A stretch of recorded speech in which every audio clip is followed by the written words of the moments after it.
Okay, I'm working gangs at this time. We're in suit and tie, and I was going to court on a case. It was I think it was like I think it was vandalism or something, and it didn't really matter. I was there for a juvenile court, and the juvenile courthouse is not a regular huge courthouse. It looks like it used to be a business office. You know, it had a main lobby, then it had a couple of offices for the attorneys, and it had you know, 3 or 4 rooms, hearing rooms for juveniles, because juveniles is different. They have hearing rooms, not really trials, and unless it's a capital crime or something. And then they always have restrooms and stuff. So you know, it's a pretty good sized building, but it's not a huge multi-story complex like you see on television with all these big cases. And so we're waiting for our case to go. You know, it's like 9:30 in the morning, and my partner and I are walking around, and you know, and we said, well, let's, you know, our case is coming up, so let's go down to the restroom. Okay, so we go down to the men's restroom. We walk in, and we see 2 guys in there with large felt markers, and they're writing their gang monikers on the wall of the bathroom. One of them's right on the wall of the bathroom. The other one is writing on the door of the stall. They're doing this as we walk in.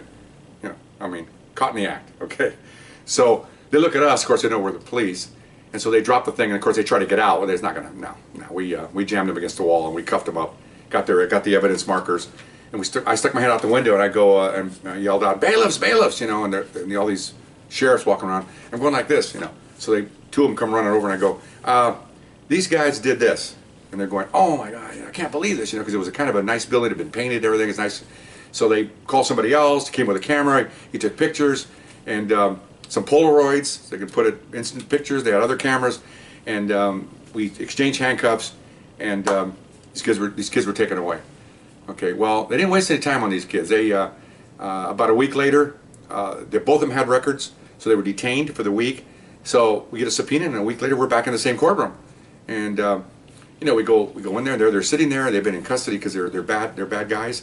And you know, case is called. We get up there, and I'm the first one. I tell them I went to the bathroom, and you know, and this is what I saw. Blah blah blah. Okay, fine.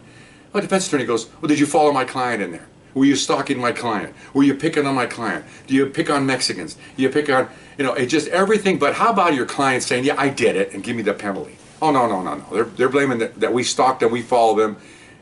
Next thing I was thinking, we had their hand, we had my hand on his hand, and I'm writing on the wall, and he really isn't doing it. I mean, it's so ridiculous, okay? So, I'm done. Partner comes in, he testifies basically the same thing. Okay, the judge is up there, and he's listening to all this, and again, judges take care of juveniles most of the time.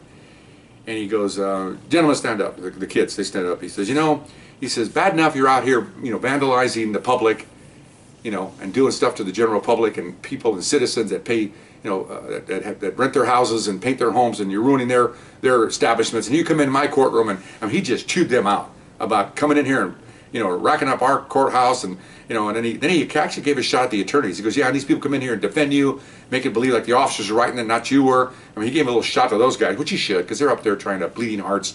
You know, "Oh, my kids didn't do anything wrong." Parents are, you know, crying because they have no control over their 16-year-old kids, and you know, he goes, "I'm going to remand you to court. I'm going to keep you in custody for, you know, for 3 weeks to remind you of this stuff, and blah blah blah. How dare you come in here and vandalize my courtroom, and then come in here and deny it? You should have. I'd give you more respect and less time if you come in here and say I did it, is that you're going to say I didn't do it and have officers watching you do it." It says, "You're gone." So he gives them, you know, you can't put them away for it's only a misdemeanor, so you can't put them away for a long time, but you can sure as heck put them away for a couple of weeks just to get their mind right, and that's what he was doing. And I felt pretty good about that. He chewed them out, and they were taken away, and their attorneys are sitting there, and the judge stands up and says, "I want to thank you, officers. Did a good job. Appreciate that. You got involved and didn't just let them get away with it and walk away. And good job there, guys." And he said, "Well, Your Honor, thank you. And we all belong to the same system here." And I was happy about that. So we left, and that was a little vandalizing a courtroom story. Not an exciting one, but it's all I got so far. All right. So nice seeing you again, and I'll see you next time. Bye bye.